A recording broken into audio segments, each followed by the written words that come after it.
जय हिंद स्टूडेंट, बिहार के गौरव चैनल में आप सबों का स्वागत है। आज हम आप लोगों को बताएंगे ग्लैंड यानी ग्रंथि क्या होता है ना। ग्लैंड ग्रंथि कहते किसको है? तो ग्रंथि देखिए कहते हैं हम लोगों के शरीर में यानी मनुष्य के शरीर में थैली नुमा रचना जो होता है उसको क्या बोलते हैं? ग्लैंड बोलते हैं, है ना। ये ग्रंथि जो होता है मानव के शरीर में थैली नुमा रचना होता है जिसमें या दो चीज़ भरा हुआ रहता है, या तो हार्मोन रहेगा या एंजाइम रहेगा। हार्मोन या एंजाइम रहता है। इसको मुख्य रूप से 3 भागों में बांटा गया। कितने भागों में बांटा गया है? देखिए यार 3 भागों में इसको बांट दिया है ना। तो फर्स्ट भाग होता है एक्सोक्राइन। क्या होता है? एक्सोक्राइन, जिसको हिंदी में बोलते हैं बहिस्रावी, है ना। दूसरा होता है इंडोक्राइन, जिसको हिंदी में क्या बोलेंगे? अंतःस्रावी। और लास्ट होता है मिक्स्ड यानी मिश्रित ग्रंथि, है ना। तो चलिए इसको हम एक एक करके बारी बारी से समझेंगे। ये चैप्टर जो है थोड़ा बड़ा हो जाता है बायोलॉजी में, है ना। तो इसको लगभग 6 पार्ट में हम बताएंगे। अगर 5 में हो जाए तो सही बात है, लेकिन तो 6 में लगभग ये जाने वाले हैं, है ना। तो चलिए इसको हम लोग जानते हैं एक एक करके। ये एक्सोक्राइन क्या होता है? बहिस्रावी, है ना। तो इसके बारे में हम लोग जानेंगे। तो देखिए ये एक्सोक्राइन जो होता है ये बहिस्रावी ग्रंथि होता है। ये लड़कों या लड़कियों को लगता है कि ये शरीर से क्या होता है? बाहर होता है, लेकिन ये शरीर से बाहर नहीं होता। शरीर के क्या होता है? अंदर ही होता है। ये भी अंदर होता है, ये भी होता है, ये तीनों अंदर ही होता है। मतलब ये बहिस्रावी ऐसे जो बोलते हैं तो इससे पता चलता है ये शरीर से बाहर होता है, लेकिन कोई भी ग्रंथि शरीर से बाहर नहीं होता है ना। उसको बाहर निकालने पर क्या होता है? ये निकलता है। जैसे हम लोग का ग्रंथि के मतलब जैसे लार ग्रंथि होता है तो इससे क्या करते हैं, मतलब मुंह से निकाल सकते हैं तो बाहर निकल जाते हैं, लेकिन ये बाहर पाया नहीं जाता है ना। तो इसके अंतर्गत क्या आ जाएगा? आँख का आंसू, है ना। ये भी क्या होता है? ग्रंथि के माध्यम से ये क्या होता है? निकलता है। ये खखास जो करते हैं वो जो निकलता है तो वो क्या होता है? ये ग्रंथि के माध्यम से क्या होता है? ये बहिस्रावी ग्रंथि के अंतर्गत आता है। हम लोग के शरीर में होता है आमाशय में होता है जठर ग्रंथि। जो हम लोग उल्टी करते हैं तो वो क्या होता है? शरीर से बाहर निकलता है। तो वो सब क्या हो गया? बहिस्रावी ग्रंथि।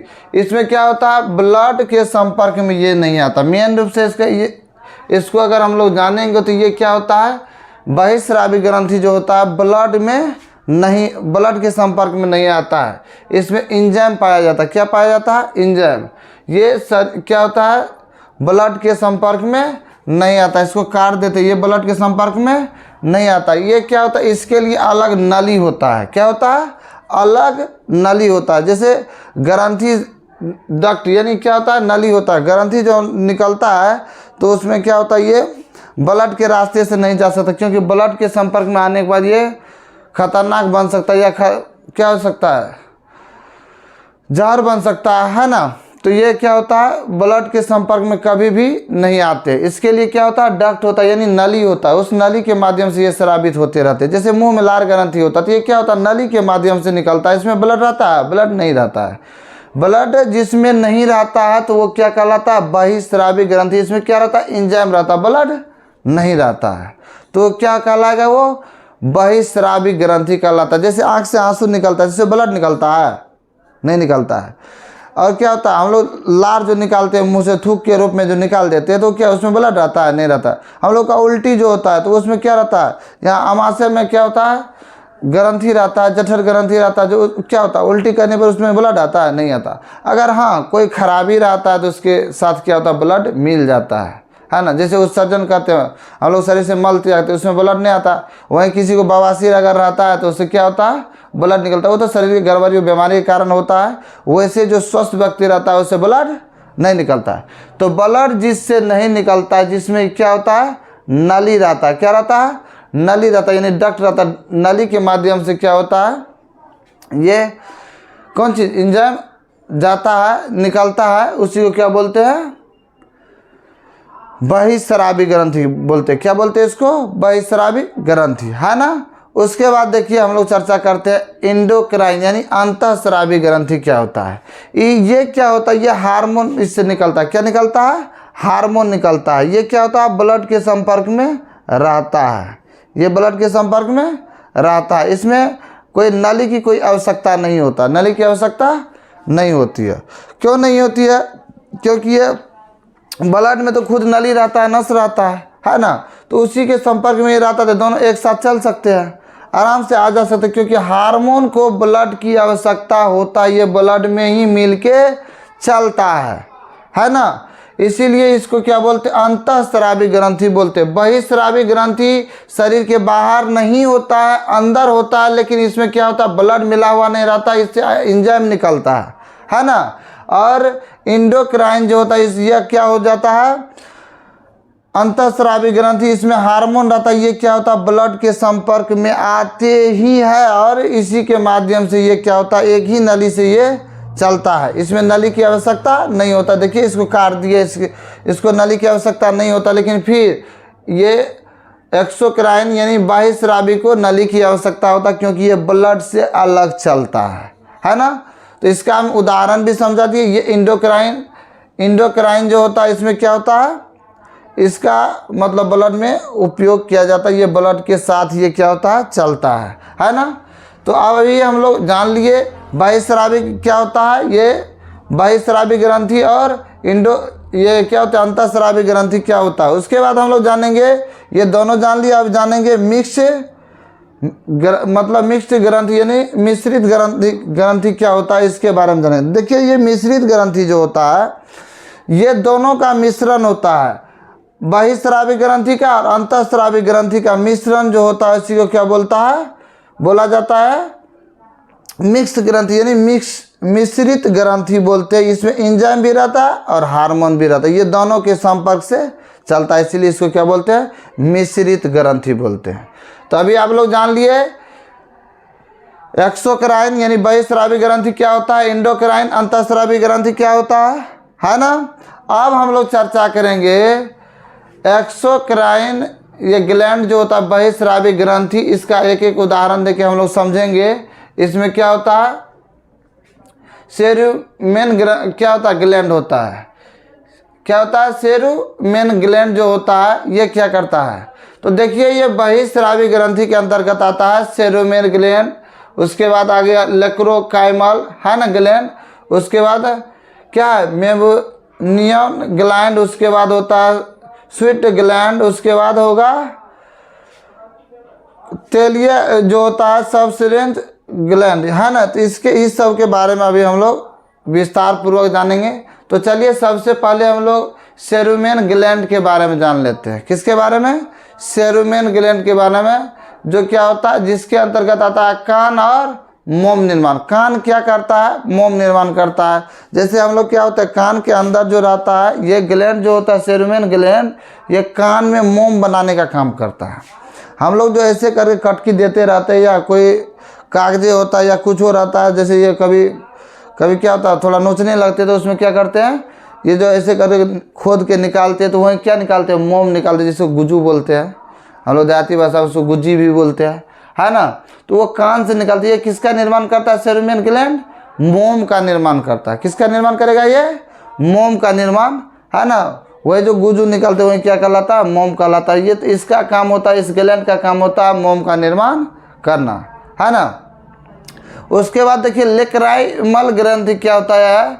ये आँख इसके अंतर्गत आता है। आँख में जो आंसू आता है ना। उसके बाद क्या होता है? पेंटम होता है। क्या होता है? पंगटन। उसके बाद ये क्या होता है? नाक में जो क्या होता है भेजा जाता है। उसके बाद नाक में जो क्या होता है? लाइसोसोम आता है। तो चलिए इसको हम लोग जानते हैं। हम लोग के आँखों में क्या होता है? आंसू आता है। तो वो किस नामक ग्रंथि रहता है उसमें? लेक्रोमाइल ग्लैंड यानी लेक्राइमल ग्लैंड के द्वारा ही क्या होता है? आंसू निकलता है। ये हम बहिःस्रावी ग्रंथि के अंतर्गत आते हैं। आँख से जो आंसू निकलता है तो किस ग्लैंड के कारण होता है? ये कौन सा एंजाइम इसमें निकलता है? लेक्रोमाइल है ना। लेक्रोमाइल निकलता है जो आँख से आंसू निकलता है। उसके बाद देखिए पंक्टन जो होता है, ये यहाँ पर जो ऐसे ये मांसल पदार्थ देखिएगा, यहाँ पर जो बड़ा हुआ रहता है ये है ना, दोनों साइड जो रहता है इसी को बोलते हैं पंक्टन। क्या बोलते हैं? पंक्टन स्टोर, यहीं पर क्या होता है, आंसू का स्टोर किया जाता है। और जब ये अधिक आंसू हो जाता है तो इसी के बगल में नासिका होता है और यहीं पर क्या होता है, ये मांसल जो होता है, ये पंक्टन। जब अधिक रोते हैं व्यक्ति तो क्या होता है, अधिक क्या होता है, लेक्रोमाइल निकलता है। तो उसके कारण क्या होता है, नाक से भी और आँख से भी क्या होता है, आंसू निकलना चालू हो जाता है। अरे देखते ना, जब कोई व्यक्ति क्या होता है रोना चालू करते थे, नाक भी ऐसे पोछ के ऐसे करते रहते हैं और आँख से भी पूरा निकलते रहता है आंसू। जब अधिक आंसू बनता है ना तो क्या होता है, नाक से और आँख से दोनों जगह से निकलना चालू हो जाता है। वही जब थोड़ा बहुत बनता है आँख में तो इसको ये स्टोर करके, यही पंक्टन जो होता है स्टोर करके रखने का काम करता है। ये जो मांसल रहता है इसको को बोलते हैं पंक्टन, है ना, ये स्टोरेज करने का काम करता है। उसके बाद देखिए नाक में ये क्या होता है, भेजने का काम करता है। यहीं बताए ना अभी, ये क्या होता है, जब अधिक हो जाता है तो नाक होकर के भी निकलता है, इस होकर के तो निकलता ही है और नाक होकर के भी निकलता है। जब आदमी बहुत ज़ोर से रोना चालू कर देता है किसी की चिंता में या कोई कारणवश कोई क्या होता है कुछ भी हो जाता है, तो उसमें जो रोने का काम करता है पूरा दिल से जो रोता है ना, तो वो क्या होता है, नाक से भी निकलता है और ऊपर ऊपर रोने के बाद तो क्या होता है, थोड़ा बहुत आंसू निकलता है, उसको तो स्टोरेज करने का ये पंक्टन काम कर लेता है। जो दिल से पूरा गहराई से रोता है ना तो उसमें क्या होता है, यही अधिक बनता है और नाक से भी, और इस होकर के तो निकलता भी है, नाक से भी निकलता है। तो नाक में भी ये भेजने का काम करता है। लेक्रेमल ग्रंथि जो होता है आंसू में क्या होता है, लाइसोसोम, इसमें क्या होता है, ये लाइसोसोम होता है ना, लाइसोजाइम होता है। क्या होता है, लाइसोजाइम, है ना। आंसू में जो होता है क्या होता है, आंसू में लाइसोजाइम होता है जो जीवाणु को भी मारने का काम होता है। लेक्रोमाइल ग्रंथि के अंतर्गत आते हैं, ग्लैंड के अंतर्गत आते हैं, है ना।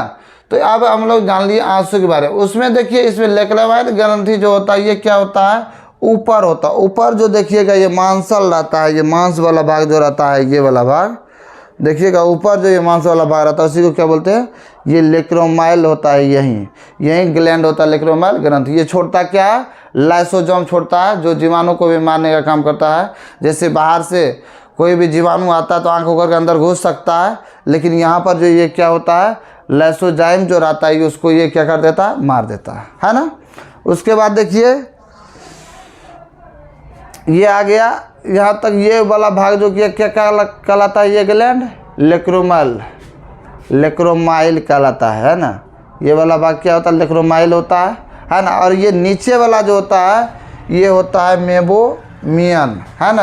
ये मेबोमियन ग्लैंड जो होता है ये आँख में क्या होता है, यहाँ जो जैसे क्या रहता है, तेलीय पदार्थ, जैसे अभी भी ऐसे ऐसे कीजिएगा तो यहाँ जैसे लगता है तेल जैसे चिपचिपा जैसे लगता है, वही तेल एंड कीचड़ का भी निर्माण करता है।